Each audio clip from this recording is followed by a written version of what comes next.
Shalom, salam sejahtera untuk kita semuanya jemaat Tuhan yang saya kasihi di dalam Tuhan kita Yesus Kristus.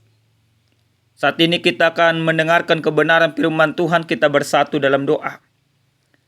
Kami bersyukur kepadamu Tuhan Allah Bapa kami, Allah yang maha baik, untuk setiap rahmat kasih karuniamu dalam hidup kami. Sebentar Tuhan, kami akan mendengarkan firman Tuhan. Biarlah kiranya kami mengerti firman-Mu. Terima kasih Bapa, dalam nama Yesus kami berdoa. Amin. Jemaat yang terkasih di dalam Tuhan kita Yesus Kristus, adapun kebenaran firman Tuhan yang sampai kepada kita pada saat ini tertulis dalam kitab Efesus pasal yang ke-6, ayat yang ke-10 sampai dengan ayat yang ke-20. Demikian firman Tuhan. Akhirnya, hendaklah kamu kuat di dalam Tuhan, di dalam kekuatan kuasa-Nya. Kenakanlah seluruh perlengkapan senjata Allah, supaya kamu dapat bertahan melawan tipu muslihat iblis. Karena perjuangan kita bukanlah melawan darah dan daging, tetapi melawan pemerintah-pemerintah, melawan penguasa-penguasa, melawan penghulu-penghulu dunia yang gelap ini, melawan roh-roh jahat di udara.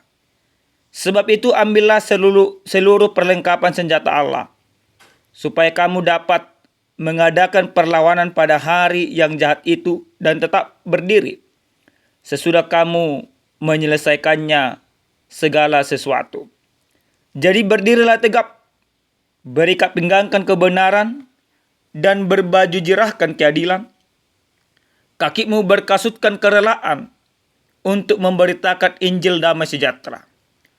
Dalam segala keadaan, pergunakanlah perisai iman. Sebab dengan perisai itu kamu akan dapat memadamkan semua panah api dari si jahat. Dan terimalah ketopong keselamatan dan pedang roh, yaitu firman Allah. Dalam segala doa dan permohonan, berdoalah setiap waktu di dalam roh, dan berjaga-jagalah di dalam doamu itu dengan permohonan yang tak putus-putusnya untuk segala orang kudus, juga untuk aku, supaya kepadaku jika aku membuka mulutku, dikaruniakan perkataan yang benar, agar dengan keberanian aku memberitakan rahasia Injil, yang kulayani sebagai utusan yang dipenjarakan. Berdoalah supaya dengan keberanian aku menyatakannya, sebagaimana seharusnya aku berbicara. Demikian pembacaan kebenaran firman Tuhan. Jemaat yang terkasih di dalam Tuhan kita Yesus Kristus, musuh terbesar bagi setiap orang yang percaya hingga pada saat zaman sekarang ini bukanlah manusia, tetapi iblis. Sesungguhnya manusia dengan manusia tidak pernah bermusuhan. Tapi oleh karena kuasa iblis yang merajalela di dalam hati dan pikiran manusia, maka manusia itu pun tumbuh kebencian, manusia itu pun tumbuh keserakahan, manusia itu pun tumbuh perbantahan. Semuanya itu, permusuhan yang terjadi itu, dikarenakan manifestasi dosa yang diakibatkan oleh iblis. Boleh kita lihat Bapak Ibu yang dikasihi Tuhan. Ketika manusia pertama sekali diciptakan oleh Allah, yang membuat manusia itu melawan Allah, melawan perintahnya adalah iblis. Maka hingga zaman sekarang ini, kuasa iblis itu luar biasa. Luar biasa menghancurkan, luar biasa menyesatkan, luar biasa membinasakan, luar biasa membuat perbantahan di tengah-tengah manusia yang seharusnya hidup dengan kasih.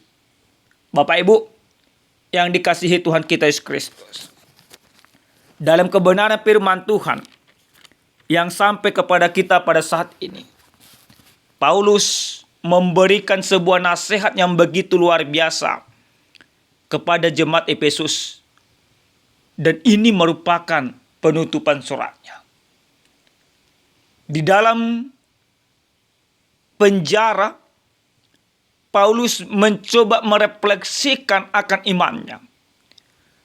Dan Paulus mencoba memberikan pemahaman yang benar kepada orang-orang Efesus. Supaya apa? Supaya orang-orang Efesus memahami bahwa musuh terbesar mereka yang pada saat itu memang di kota Efesus penyembahan berhala. Penyembahan kepada Allah-Allah orang-orang yang tidak percaya. Berhala ini merupakan pengaplikasian atau pengaktualan daripada kuasa iblis itu sendiri. Maka Paulus menyadari bahwa manusia ini, orang-orang yang Tuhan kasih, orang-orang yang Tuhan tebus, jika mereka tidak mampu berdiri di dalam kebenaran, maka mereka akan disesatkan oleh iblis. Kalau kita juga baca Bapak Ibu, di dalam 1 Petrus pasal 5 ayat 8, Petrus juga menggambarkan bahwa iblis itu seperti singa yang mengaum-aum, yang terus berkeliling, yang mencari mangsa untuk ditelan. Apa mangsa daripada iblis? Bukan binatang Bapak Ibu. Bukan ciptaan yang lain. Tapi mangsa daripada iblis adalah manusia. Kenapa manusia menjadi mangsa daripada iblis? Karena manusia itu menjadi gambar dan citra Allah. Jadi iblis itu ingin merusak gambar dan citra Allah yang ada di dalam diri manusia dengan cara menyesatkan. Lalu Bapak Ibu yang dikasihi Tuhan, dalam kebenaran firman Tuhan ini, Paulus mencoba memposisikan diri orang percaya itu seperti seorang prajurit. Prajurit Allah yang siap bertempur, yang siap berperang, yang peperangannya itu juga tidak dilakukan hanya sehari 2 hari. Tapi peperangan sebagai prajurit Allah melawan daripada kuasa tipu muslihat si iblis ini, yaitu terjadi setiap saat, setiap detik. Maka ini menjadi sebuah kesadaran. Yang pertama sekali, kita harus sadar. Aku dan Bapak Ibu semuanya harus sadar bahwa kita ini adalah prajurit Allah. Bahwa kita ini akan terus berperang melawan godaan-godaan daripada si iblis itu. Maka apa yang harus kita pergunakan untuk melawan daripada godaan-godaan si iblis? Dalam perikop kita ini jelaslah dikatakan, kenakanlah seluruh perlengkapan senjata Allah supaya kamu dapat bertahan melawan tipu muslihat si iblis. Supaya kita mampu bertahan, yaitu kita harus memperlengkapi diri, memperkenakan perlengkapan senjata Allah. Apa perlengkapan senjata Allah? Dikatakan di dalam firman Tuhan ini bahwa kita harus berdiri teguh, berikat pinggangkan kebenaran, dan berbaju jirahkan keadilan. Ikat pinggang kita kebenaran, baju jirah kita keadilan dalam ayat 14. Kaki kita berkasutkan kerelaan untuk memberitakan Injil. Dan perisai kita adalah iman. Supaya apa? Supaya bisa melawan panas si jahat. Dan berketopongkan keselamatan. Dan pedang kita, pedang roh dalam doa dan kebenaran. Bapak Ibu, kita harus sadar. Kami melihat di dalam zaman sekarang ini, hampir seluruh lapisan masyarakat, mulai dari petani, orang miskin, orang kaya, pejabat, dan juga masyarakat biasa, cenderung terikat oleh kuasa okultisme. Tidak jarang kita lihat Bapak Ibu, kalau memang ada dari kita masih yang mempergunakan kuasa okultisme, maka bertobat. Zaman sekarang ini, bahwa banyak para pejabat-pejabat negara kita, baik itu orang Kristen sekalipun, baik itu yang mulai dari opung-opungnya sudah menjadi Kristen, Tapi tidak jarang kita melihat mereka masih percaya terhadap kuasa-kuasa okultisme, kuasa-kuasa si jahat, kuasa-kuasa iblis. Nah, sering sekali Bapak Ibu, untuk mendapatkan sebuah jabatan, orang pergi kemana? Bukan pergi ke Tuhan, tapi justru mereka pergi ke dukun, pergi kepada pantai timur lah, pergi ke pucuk buih lah, dan lain sebagainya. Kenapa bisa semuanya itu terjadi? Itu menunjukkan kuasa iblis itu begitu luar biasa. Menyesatkan, menghantam. Maka kalau kita tidak bisa menjadi prajurit Allah, maka kita menjadi prajurit iblis. Ini harus kita pahami Bapak Ibu. Tidak ada manusia itu yang bisa berdiri dalam zona netral. Kalau bukan Allah yang mengendalikanmu, maka iblis yang mengendalikanmu. Maka ini yang kedua harus kita pahami. Jangan biarkan diri kita Bapak Ibu dikendalikan oleh kuasa si jahat. Maka bagaimana caranya? Supaya kita bisa kuat di dalam Tuhan. Supaya bisa kita kuat melawan kuasa-kuasa si jahat. Dalam kebenaran firman Tuhan, jelas sekali dikatakan, kita harus hidup di dalam Tuhan. Kita harus tetap percaya kepada Tuhan Yesus. Kita harus memperlengkapi diri kita dengan perisai iman. Iman kita kepada Tuhan itu menjadi sebuah kekuatan bagi kita. Nah, Bapak Ibu yang dikasihi Tuhan, sebenarnya Tuhan Yesus begitu luar biasa mengasihi kita. Tuhan Yesus memberikan kuasanya kepada kita. Kalau kita baca dalam kitab Injil Matius pasal 10 ayat 1 sama dengan Markus 3:15. Ketika Yesus mengutus orang-orang percaya, dia memberikan kuasa. Exousia. Kuasa itu diberikan kepada setiap orang tanpa terkecuali. Exousia itu mengendalikan setiap orang percaya karena itu diberikan. Kapan itu diberikan oleh Yesus Kristus? Ketika Kristus mengutus para muridnya, atau ketika Kristus mati di kayu salib itu, dia itu menyelamatkan kita. Maka kuasa itu diberikan bagi kita. Tujuannya apa? Tujuannya jelas satu, yaitu untuk melawan kuasa si jahat. Ini harus kita pahami Bapak Ibu yang dikasihi Tuhan. Bagiku, bagi Bapak Ibu semuanya, selama kita beriman kepada Tuhan, selama kita percaya kepada Yesus, maka exousia atau kuasa Tuhan itu menyertai kita. Maka kalau ada iblis yang mencoba menyerang orang-orang terdekat kita, maka kita punya kuasa untuk mengusirnya. Boleh kita lihat sekarang ini Bapak Ibu yang dikasihi Tuhan. Sering sekali orang-orang terdekat kita kesurupan dan sebagainya. Sering sekali orang-orang terdekat kita mempergunakan kuasa okultisme, kuasa-kuasa si jahat. Maka inilah tugas setiap orang yang percaya ketika kuasa itu diberikan oleh Yesus. Maka kuasa itu harus kita pergunakan untuk menghantam kuasa daripada si jahat. Kuasa Tuhan kita pergunakan menghantam kuasa daripada si jahat.